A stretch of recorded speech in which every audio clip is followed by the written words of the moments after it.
los dominicanos en todo el territorio de la República.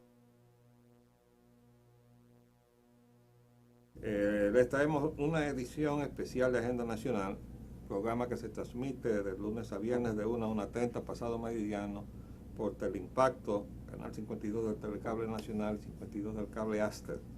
Les habla Leopoldo Espallá Anita, y hoy vamos a tratar dos temas que hemos considerado sumamente importantes. El primero es la situación de la refinería dominicana de petróleo, y el segundo tema tiene que ver con la minería dominicana y especialmente con el oro dominicano.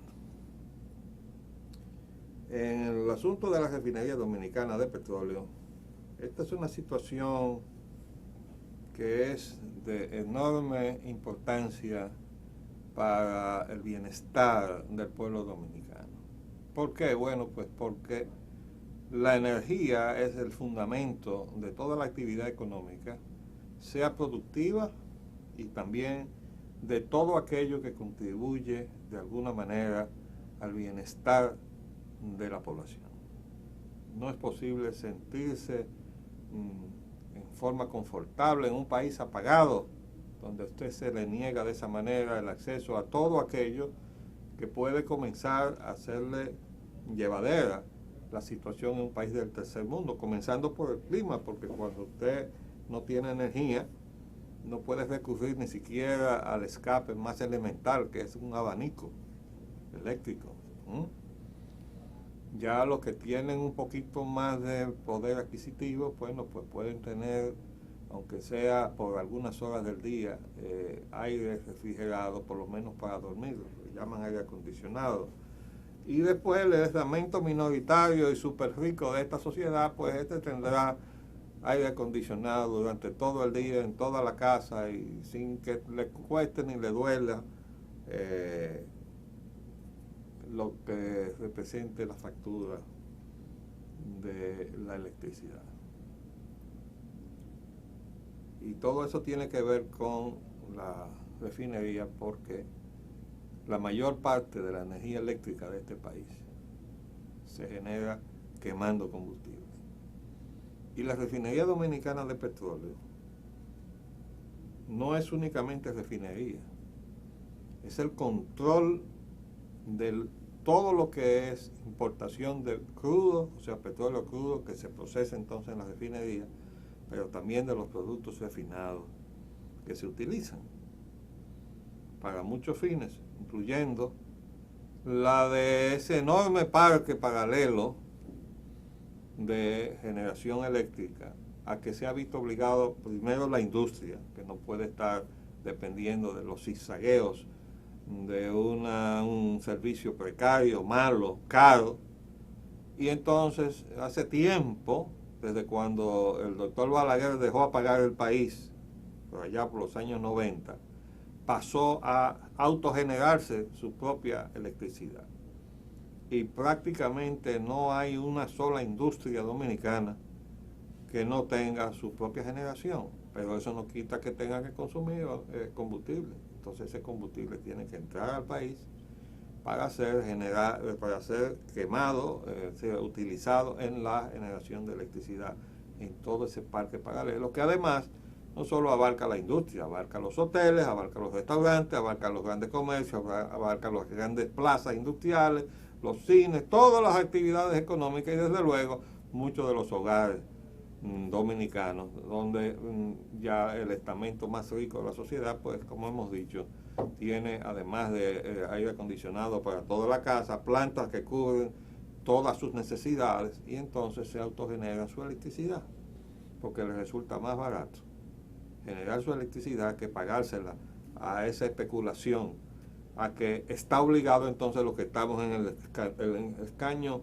de clase media hacia abajo. Nosotros somos los prisioneros de estos piratas que están manejando el servicio eléctrico, que nos dan un servicio que cuesta 3 veces lo que debería costar. Eso está demostrado hasta la saciedad por el Instituto de Energía de la Universidad Autónoma de Santo Domingo. Pues estamos evidenciados por una serie de declaraciones. Recordamos como ahora incluso declaraciones del propio embajador de los Estados Unidos de América diciendo que este país tiene la energía más cara del mundo.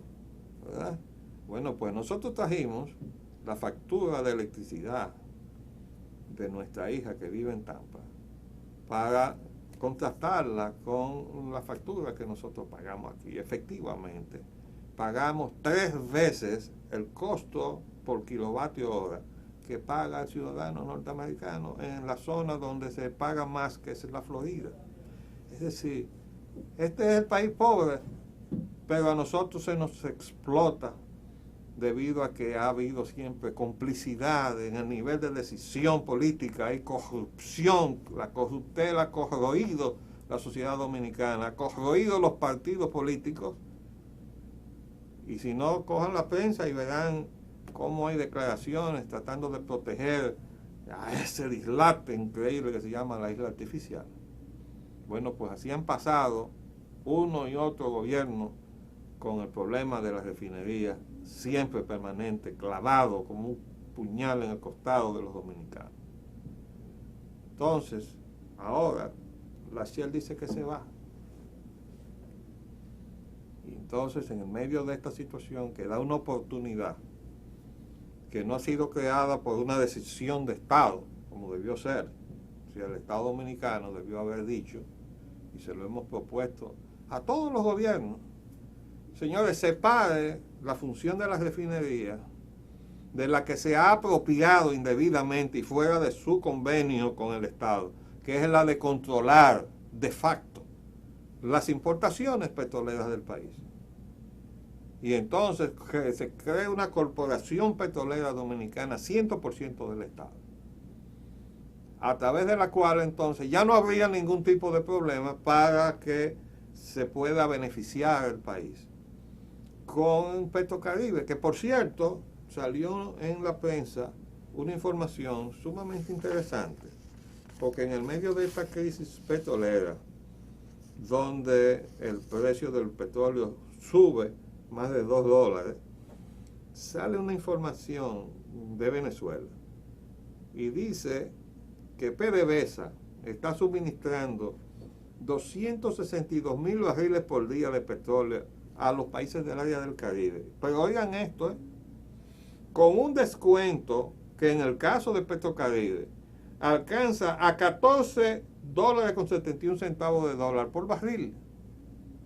Es decir, contrastando con los precios a que se aparece en la prensa, porque gracias a que estas petroleras, sobre todo la Shell, es muy generosa con los periodistas que cubren la fuente de la cuestión energética, y entonces cada vez que hay un alza del petróleo sale en grandes titulares, y cuando baja sale chiquitito allá atrás. Bueno, pues esos precios que salen con grandes titulares son los de especulación, y son los del West Texas Intermediate, que es el petróleo marcador, es decir, que se usa como referencia para las operaciones bursátiles, es decir, las que se hacen en la bolsa de valores en Wall Street. El West Texas Intermediate, que es el crudo más caro del mundo, del estado de Texas. Desde luego de ahí se derivan las gasolinas, los derivados, los refinados más caros del mundo igualmente. Entonces, hemos estado haciendo un ejercicio que vamos a publicar, donde comparamos los precios finales, descontando impuestos, del consumidor norteamericano con los precios finales nuestros, descontando impuestos de allá y de acá, y dejando claro que los impuestos de aquí también son excesivos. El de la gasolina premium está 2 veces y media la suma de los 3 impuestos que paga el consumidor norteamericano en Estados Unidos. Allá hay un impuesto federal, un impuesto estatal y un impuesto municipal o local. La suma de esos 3 impuestos es multiplicada 2 veces y media en el impuesto, porque son 2 impuestos que se paga en la República Dominicana. 2 veces y media. Y en el caso de la regular, allá es la misma carga fiscal para la gasolina premium que para la regular, y aquí hay 2 estructuras impositivas diferentes, pero de todas maneras la carga fiscal dominicana es 2 veces la carga fiscal del consumidor norteamericano para la gasolina regular. Entonces uno se pregunta, ¿y cómo es posible que se abuse de esa manera de un país como el nuestro? Bueno, pues volviendo a la situación de la refinería, este es el momento de crear la Corporación Petrolera Dominicana, 100% del Estado. Y entonces con la refinería, el Estado, aunque sea transitoriamente, oigan bien, tiene que comprar las acciones de la Shell, porque mientras no se instale otra refinería, esa refinería es un monopolio. Nació monopolio, la hizo crecer monopolio, y por eso ya le llamamos, usando una frase del cardenal López Rodríguez, nació con el pecado original. Porque quien creó la refinería, que fue el doctor Balaguer, que además supo hacerlo, porque no metió un centavo, todo lo que correspondía pagar al Estado Dominicano, se pagó como un préstamo, con lo mismo que se ganaba como accionista de la refinería. Y durante muchos años no derivó un centavo porque pagó religiosamente esa deuda. Por eso no es aceptable lo que acaba de declarar el secretario de Industria y Comercio, además de decir que al Estado no le interesa comprar las acciones cuando tanto el convenio como los estatutos de la refinería estipulan que al primero que hay que ofrecerle las acciones al socio, que es el Estado. Pero además porque nuestra Constitución dice que no puede haber monopolios en manos privadas. Y si bien el doctor Balaguer, que hizo nacer ese complejo, vamos a decir, ese consorcio, estipuló que el Estado tenía el 50%, si él solo un 25% y el otro 25% se iba a repartir entre los otros negocios petroleros, y la Shell no lo hizo, se quedó con un 50%, violó el convenio, obstaculizó la ampliación de la refinería y su mejora cualitativa. Entonces ahora necesitamos nuevas refinerías, pero hasta que no haya nuevas refinerías y puedan incluso competir, el Estado está obligado a eliminar esa condición monopólica en manos privadas y asumir el control de la refinería, creando además separadamente la Corporación Petrolera Dominicana. Eso es lo que manda el interés nacional y eso es lo que este programa le demanda respetuosamente al gobierno dominicano, que asuma su responsabilidad con relación a esta coyuntura que la crea la propia voluntad de la Shell de irse del país. Vamos a hacer un paréntesis y volvemos en un minuto. Bien, pasando ahora al otro tema, que es de gran interés por su importancia para el pueblo dominicano, que son sus recursos mineros. Tenemos que referirnos a unas declaraciones recientes del director de minería, el señor López, donde dijo que los altos precios del oro estaban haciendo que grandes empresas transnacionales fijaran su atención en la República Dominicana. Y mencionó entre las empresas que estaban interesadas en el oro dominicano a la Barrick, que es una empresa internacional. A nosotros nos llamó la atención el nombre inmediatamente, porque habíamos recibido por internet informaciones concernientes a la Barrick. Hemos estado diciendo en este programa que precisamente con este repunte que está llevando a niveles históricos nueva vez el precio del oro, después de haber estado deprimido de una manera deliberada en estas manipulaciones que se hacen de las economías mundiales. Entonces se hace que lo que usted tiene, que es lo que vale, por ejemplo el oro, entonces no vale nada. Entonces, mira, como eso que tú tienes no vale nada, yo me lo voy a llevar para hacerte este favor, ¿no? A este precio miserioso que está, yo te voy a poner un poco más y me voy a llevar eso que no vale nada, el oro nuestro. Así se entregó el oro de Pueblo Viejo a Placerton, una empresa que dejó en la estacada al Estado venezolano después de haber tenido la concesión de la mina de oro más grande de Sudamérica, a cielo abierto, en la Margarita, si no recordamos mal. Después de haberse comprometido a invertir 370 millones de dólares, y a los 2 o 3 meses dijo que los precios del mercado no eran atractivos y que se retiraban. Pero ustedes saben lo que hizo la empresa esta Placerton, que le traspasó de manera inconsulta y unilateral sus derechos sobre esa concesión a otra empresa. ¿A cambio de cuánto creen ustedes? de $50, así como lo oyen. ¿Qué está diciendo eso? Que eso fue una cosa absolutamente simbólica y que esa nueva empresa era realmente la misma empresa Placerdome con otro nombre, probablemente con sede legal o domicilio legal en otro país, para escapar a las actuaciones del Estado venezolano encabezados por su gobierno, que le estaba reclamando la ilegalidad de lo que había hecho. No tenemos detalles de qué pagó eso, pero no tenemos ninguna duda de que bajo la orientación del presidente Chávez, el Estado venezolano debe haber recuperado el dominio de su mina de oro. Pero esa fue la la comisión que tenía el señor presidente Hipólito Mejía, sentado en Palacio, un equipo tripartito.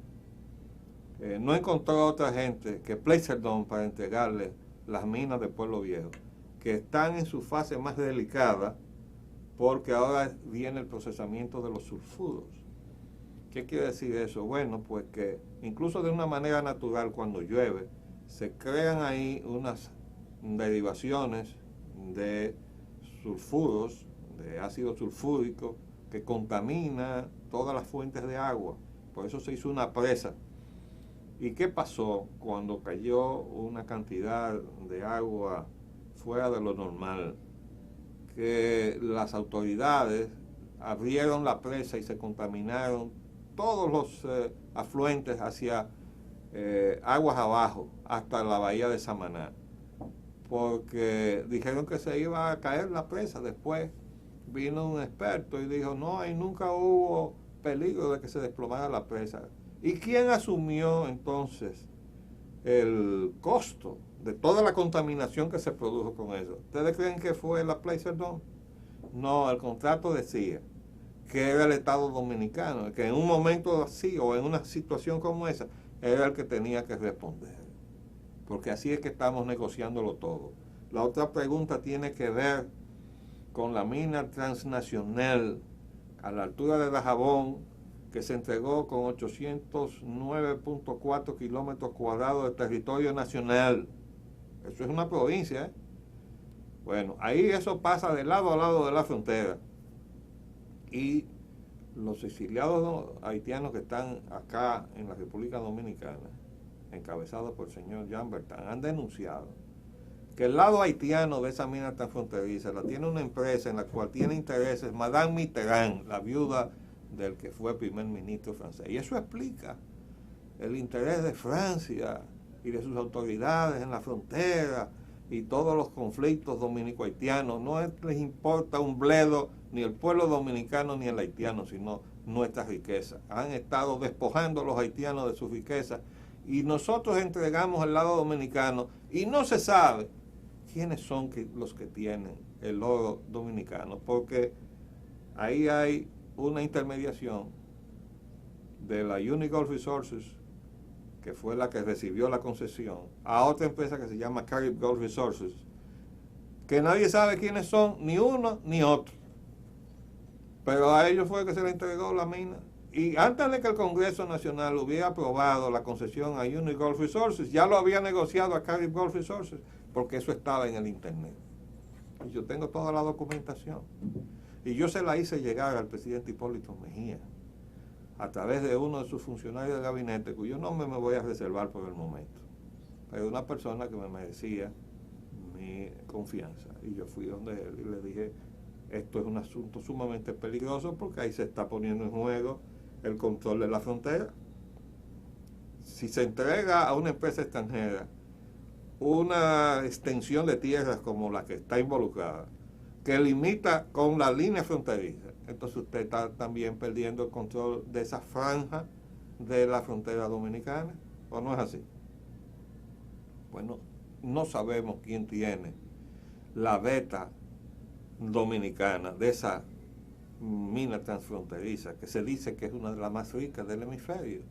Lo dijo nada menos que el actual secretario de Medio Ambiente y Recursos Naturales en una charla que dio en San Juan de la Maguana en la primera gestión de gobierno de Leonel Fernández. Y nosotros la recortamos y la guardamos, porque nos gusta hacer esas cosas, ¿no? Para que después nadie nos diga que no sabemos lo que estamos diciendo.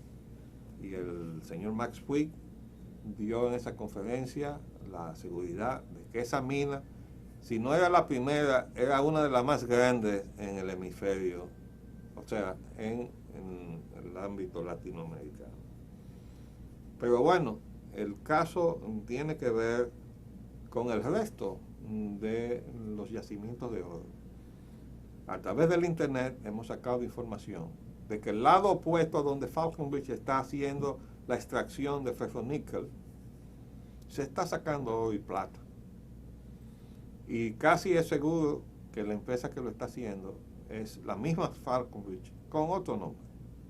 Porque eso sucede, que se van capitales de todas partes a Canadá y de allá vienen con la etiqueta de somos empresas canadienses, y no son canadienses nada. Como pasa, por ejemplo, con la misma Falconbridge, que la información que tenemos es que son capitales norteamericanos de Texas nada menos, con etiqueta canadiense. Entonces,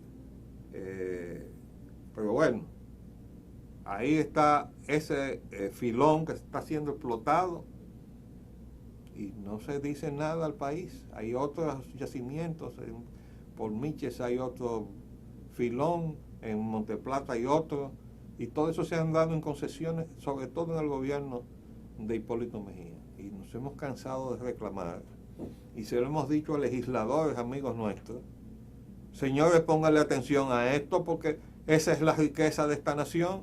Por lo menos hasta ahora no hemos encontrado petróleo, pero sí sabemos que tenemos oro y plata. ¿Cómo es posible que entonces nosotros, los ciudadanos, no velemos por lo que es nuestro, verdad? Eso no es una obligación natural de los ciudadanos, velar por la riqueza de la cual le toca una parte siquiera. O por lo menos eso es la reacción lógica que uno esperaría de un ciudadano consciente, ¿no? Yo explicaría y excusaría al chinero que está parado en la esquina vendiendo China. Pero yo no puedo excusar a toda la clase intelectual dominicana, y la clase profesional dominicana, y la clase política dominicana, ni a los congresistas, ni a los funcionarios del gobierno, que no le den cuenta al país de quién está usufructuando la riqueza de la nación. Pues bien, el señor López menciona a la empresa Barrick. Pues oigan lo que dice acá, que la Barrick es una empresa en la cual tiene intereses el señor George Herbert Walker Bush, expresidente de los Estados Unidos y padre del actual presidente. Dice acá que en la empresa Barrick están involucrados, dice acá, en un reportaje elaborado por Conrad Yakabuski para Business Magazine de Canadá, se destaca que Bush, Desmarais, Cisneros es Gustavo Cisneros, que tiene su villa ahí en La Romana y a donde visita con frecuencia precisamente el expresidente Bush. Un señor Hicks, otro Riley, y otros dice aquí como Rockefeller, Kissinger, Monk y Forbes han ayudado profusamente a que Mulrooney ascienda a la cima del establishment de los negocios globales. ¿Ustedes saben qué Mulrooney se está refiriendo a este artículo?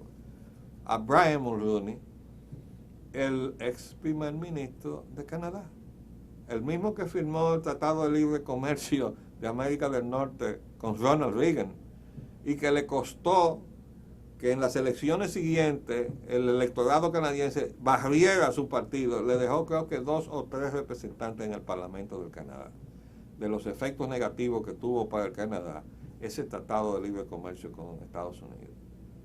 Y Brian Mulroney es la pieza fundamental de la Barrick, pero tiene detrás, o participando ahí, nada menos que al expresidente Bush. Y entonces uno entiende por qué nos visita con cierta frecuencia el expresidente Bush y a dónde va, que es precisamente a la villa del señor Gustavo Cisneros, porque todos son socios de la Barrick.